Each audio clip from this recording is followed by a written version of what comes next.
New York is taking aim at social media companies with 2 new laws signed this afternoon. Making it illegal for anybody under 18 to use what the laws now call addictive features. It affects everything from what kids would see and not see in their feeds overnight, notifications and age verification. CBS 2's Doug Williams here to explain all of this. Doug? Maurice, Alice, today's legislation, I should say, is based on the reality that we adults are still coming to grips with what social media companies can do to keep us scrolling, keep us addicted. So how do kids even stand a chance? It's a lot harder than when it was just Mr. Rogers and Sesame Street. Can't say it much better than that.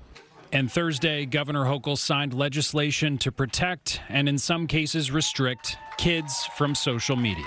The significant percentage of our lives was not isolated from others. These are kids. The first piece of legislation, the Safe for Kids Act, will require social media companies to restrict addictive feeds on their platforms for any users in New York State under the age of 18.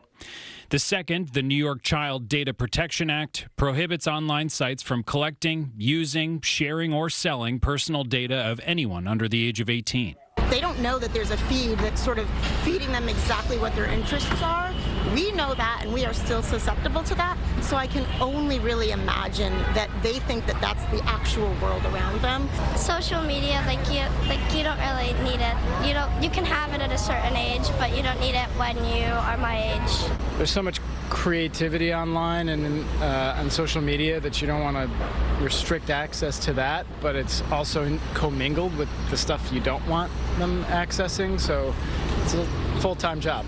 Also on Thursday, the Adams administration announced a report on the topic. The administration says they found 78% of parents and guardians believe the government should step in to limit their child's social media use, and that teen social media users were 27% more likely to report anxiety and 18% more likely to report depression than offline teens.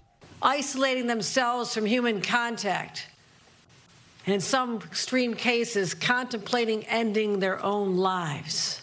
And we reached out to Meta, the company that, of course, owns both Facebook and Instagram, who said they didn't agree with all aspects of Hochul's bills, but did agree that the app stores should require approval from parents for purchases. We also heard from STOP, the Surveillance Technology Oversight Project. They say while the legislation is well-intentioned, it will actually lead tech companies to gather more of our information from users to decide who can now see what. Wow, to be continued. Yes, indeed. Thank you, Doug. Thanks, guys.